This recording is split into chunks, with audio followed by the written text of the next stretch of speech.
And my channel name is Indian blogger Pooja. Hope आप सब बहुत अच्छे होंगे।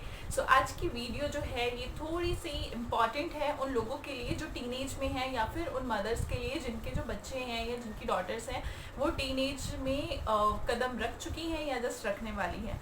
यहाँ पे मैं बात कर रही हूँ पीरियड्स के बारे में। माय फर्स्ट पीरियड स्टोरी ये शेयर करने का मतलब सिर्फ इतना है कि जिस तरीके से मैंने उस चीज़ को फेस किया था, आप में से बहुत सारे लोगों ने उस चीज़ को फेस किया होगा और मे बी आपके बच्चे भी उस चीज़ को फेस कर सकते हैं।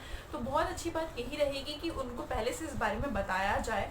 अब तो खैर देखो, लोग बहुत ज़्यादा अवेयर हो चुके हैं तो अपने बच्चों को इस बारे में ऑलरेडी बताते हैं, लेकिन अभी भी बहुत सारे पेरेंट्स ऐसे हैं जो इस बारे में बात नहीं करना चाहते हैं, या टीनेजर्स ऐसे हैं जिनको इस बारे में नहीं पता है। तो उन्हीं के लिए मैंने सोचा कि ये वीडियो बनाऊं, और इसके अलावा और कोई पर्पस नहीं है इस वीडियो को बनाने का।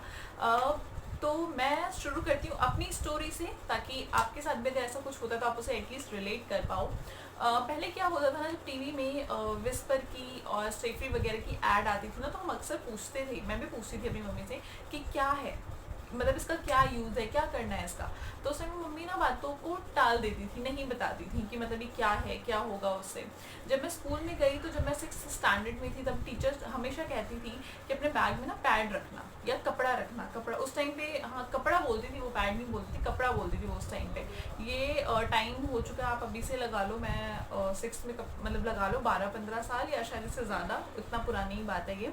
तो उस टाइम पे वो कपड़ा बोलती थी, तो मेरे को समझ नहीं आता था कि वो इस तरीके से फोल्ड करके रखते हैं ना ऐसे, कि हमेशा बैग में रखना है, हमेशा बैग में रखना है। तो मैंने कभी रखा भी नहीं और मुझे पता भी नहीं चला। मम्मी को आके बोलती भी थी कि मम्मी मैम बोलती है हमेशा कपड़ा रखना है, कपड़ा रखना है, क्या करूँगी मैं कपड़ा रख के उसका। तो लेकिन मेरे को एक कहते हैं ना सेटिस्फाई जो आंसर होता है वो नहीं मिला। तो पता ही नहीं था कि ये क्या होता है, क्यों होता है। एक दिन हम लोग ना जस्ट बैठे हुए थे, हम नीचे बैठे थे, ज़मीन पे बैठे हुए थे। कुछ शायद कुछ था, आई डोंट नो, मुझे याद नहीं है, बट हम ज़मीन पे बैठे थे। मेरी फ्रेंड आगे बैठी हुई थी। उस टाइम पे स्कूल में ना, मेरे स्कूल में 6th के बाद सूट था। तो हमारे ना जो सूट होते थे वो ग्रीन कलर के चेक थे, मतलब ग्रीन चेक और फिर नीचे white, green and white check थे। तो मेरे हाथ में रेड पेन था, मैंने क्या किया, उसका सूट पीछे को फैला हुआ था, जैसे नॉर्मली हम लड़कियां करते हैं ना, अपना सूट उठा के बैठते हैं अगर हमें पीरियड्स होते तो उसका सूट ना पीछे की साइड था। मैंने क्या किया, मैंने उसके जो वाइट वाइट बॉक्स है ना उस सूट के अंदर, उन सबको ना रेड पेन से भर दिया। इतनी दूरी पे मैंने भर दिया था। तो बस नॉर्मल, मैं तो मजाक कर रही थी, तो मजाक मजाक में पूरा भर दिया। वो जब खड़ी हुई और एक दो बच्चों ने उसे बोला कि तेरे सूट पे पीछे कुछ लगा हुआ है, भाई साहब वो इतना गंदा रोने लग गई। हम 6th स्टैंडर्ड की बात मैं आपको बता रही हूँ, बहुत रोई बहुत रोई। मैम ने बोला कि अरे रो नहीं, जाके देखो ऐसा ऐसा हुआ होगा। तो उसको पहले से आते थे, उसे पता था कि पीरियड्स क्या होता है, तो मुझे नहीं पता था उस टाइम पे। तो उसने बोला नहीं मेरे को नहीं हो रहा है, पता नहीं किसने किया है। टीचर ने बहुत गुस्सा किया कि किसने किया है, किसने किया। बट मैंने नहीं बोला क्योंकि मैं एकदम डर गई थी, क्योंकि लोग ना बहुत ज़्यादा इसके बारे में, सारे बच्चे बात कर रहे थे, हंस रहे थे और वो रो रही थी। तो मेरे को ये लगा कि मैंने ऐसा क्या कर दिया कि वो इतना रोने लग गई। तो उस टाइम पे तो बहुत फ़नी लगा था, आज भी फ़नी लगता है इस चीज़ को सोच के। उसे शायद आज तक भी पता नहीं है कि वो काम जो है वो मैंने करा था।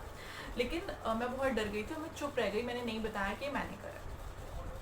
तो उस टाइम तक ना जब हम थे तो मेरे को जब पीरियड्स आए थे तो मैं थी शायद से, मेरे को 16 ईयर्स में आए होंगे, 15-16 ईयर्स में आए होंगे। लेकिन बाकी लोगों को बहुत पहले पहले भी आया था, तो उससे पहले आया था। आपस में लोग बात करते थे कि ऐसा हो रहा है, मेरे को पेट दर्द हो रहा है, मेरे को ये हो रहा है, ये हो रहा है। मेरे को कभी कुछ समझ नहीं आया कि लोग किस बारे में बात करते हैं, क्या बात करते हैं। एक दिन जब मैं स्कूल से घर गई तो ऐसा कुछ हुआ, मुझे क्या लगा, मैं बहुत घबरा गई, बहुत घबरा गई। मुझे ये लगा कि मुझे कोई डिजीज़ हो गई है और अब मैं बस मरने वाली हूँ, क्योंकि इतना ज़्यादा मतलब एक अचानक से ऐसे ब्लड कैसे निकल रहा है। तो मेरे को लगा मेरे को डिजीज़ है और अब मैं मर जाऊँगी। मैं रोने लग गई बहुत ज़्यादा, मम्मी के पास गई, मम्मी को बोला मम्मी ऐसे ऐसे हो रहा है और मैं मर जाऊँगी, मैं मर जाऊँगी, ऐसे करके। तो मतलब बहुत बहुत ज़्यादा घबरा गई थी। लेकिन अगर उसी टाइम पे अगर मुझे ये वाली चीज़ पहले पता होती तो मैं उतना घबराती नहीं जितना मैं घबरा गई थी। मैं नॉर्मल रहती, मैं उस चीज़ के लिए तैयार रहती, क्योंकि मुझे ये चीज़ पता होती कि अब मेरी एज इतने से इतनी हो गई है, ऐसा कभी भी कुछ हो सकता है, तो मुझे पैड को इस तरीके से यूज़ करना है, दैट्स इट, है ना। लेकिन हम लोग क्या करते हैं, हम इस बारे में बात ही नहीं करते। तो उससे क्या होता है, बच्चा जो है ना वो अचानक से डर जाता है, उसे समझ नहीं आता कि क्या हुआ है। बहुत बार तो ऐसा भी होता है कि आप बता ही नहीं पाते किसी को कि आपके साथ क्या हुआ है।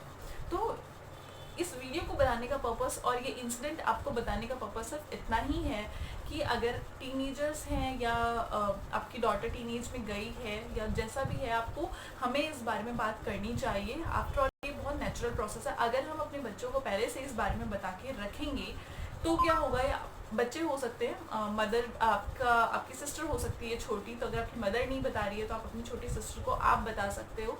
तो अगर हम इस बारे में पहले से बात करके रखेंगे, हम बता के रखेंगे, तो सामने वाला जो बच्चा है वो अवेयर रहेगा, उसे पता है कि अगर ऐसा कुछ होगा, चलो ठीक है, देखो फॉर्चुनेटली मैं घर पे थी, बट ये भी तो हो सकता है ना कि ऑफिस में नहीं, सो सॉरी, ये भी हो सकता है कि स्कूल में ही होती, तो फिर मैं क्या करती, शायद मैं किसी को कुछ बोल भी नहीं पाती, मुझे समझ भी नहीं आता कि क्या हुआ है। लेकिन अगर मुझे वहीं पे पता होता तो मैं स्कूल में भी थी, तो मैं बहुत आराम से इस चीज़ को हैंडल कर पाती, है ना।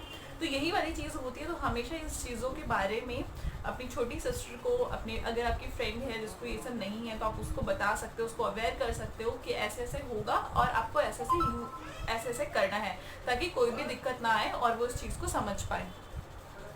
तो बस इस वीडियो को बनाने का मकसद यही था। होप आप इस चीज़ को समझेंगे कि मैंने ये वीडियो क्यों बनाया है, और ये वीडियो आपको थोड़ी बहुत भी हेल्पफुल लगी या इन्फॉर्मेटिव लगे तो प्लीज़ चैनल को सब्सक्राइब करिएगा, लाइक शेयर कमेंट करना बिल्कुल मत भूलिएगा। मिलूंगी आपसे नेक्स्ट वीडियो में। Till then thank you, bye bye.